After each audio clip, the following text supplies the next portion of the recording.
ଆଲୋ ମୁଁ ଗଳେ ନଳାଇ ଦେଲି କି ଆସିକି ରଙ୍ଗ ପକେଇଲା ସେ ମାନିଅ ପାଇଁ ଏକ ପକେଇଛି କୋଉ ଚଗୁଡି ଖାଇଲେ ମୁଁ ନା କୋଉ ଚଗୁଡି ଖାଇ ମୋ ବାରିକୁ ସବୁବେଳେ ଅଳିଆ ପକଉଛି। ଆଲୋ ତୁ ମୋର ସତେଇଟା ତୁ ଆଉ ପକଉନୁ। ରାନୁ ଯାହା କହିବୁ ମତେ ଚଗୁଣି ଖାଇ କହିବୁନୁ ନହେଲେ ଦେଖିବୁ କହିଲି। ହେଇଟି ଅପା କିଛି ରୋଗ ଲାଗୁଣୁ ବହୁତ ହଉଛ।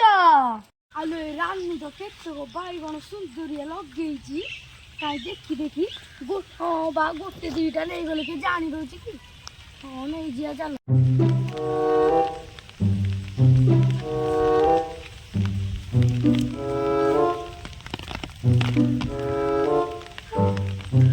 ଗଣି ଗଣି 10ଟା ବାଇଗଣ ରଖିଦେଲି ଆଉ ଇନ୍ଦରକା ନନା ବିଳିଆ ଗୋଟେ ବୁଢା ବାଇଗଣଟେ ରଖିଦେଲି ତଳି ପକାଇବାକୁ। କିଏ ଆଉ ନବ ସେ ମାନିଅପା ତ ଏକା ନେଇଥିବ ସେଇ ଚୋରଣୀର ତ ସେଇ ପ୍ରକୃତି।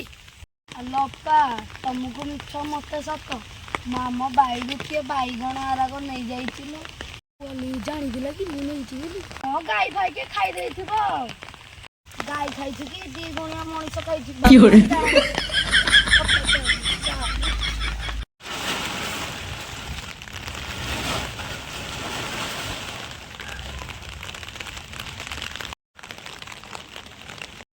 ଶୁଖେଇବାକୁ ରାନୁ ଛତ୍ର ଖାଇଟା ଗୋଟେ ଚମ୍ପୁଟେ ଗୋଟେ ଡିମ୍ବଟେ ଗୋଟେ ଅକାଟେ ଶୁଖେଇ ଦଉଥିବ।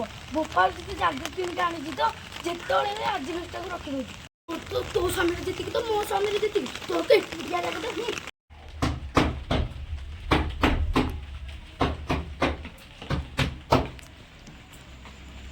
ଆଲୋ ତୋତେ ଗୋଟେ କଥାଟେ କହିବାର ଥିଲା। ତମେ କଣ ମୋ ବୋପାର ଯାଇକି ଦାଣ୍ଡରେ ବିକୁଛ? ତମେ ଏମିତି କଣ ଆଣିଦେଇଥିଲ କି? କଣ ଆଣିଛି ଯେ କଣ ଆଣିଛି?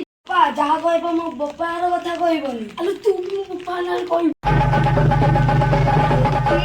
कालिका पानी नरमुंड मारी बसुली खाई तो मुंड मोड़ी दिया दिया पणा धूप दीप झुणा दिया रे कुकुड़ा बड़ी कालिका पानी नरमुंड मारी बसुली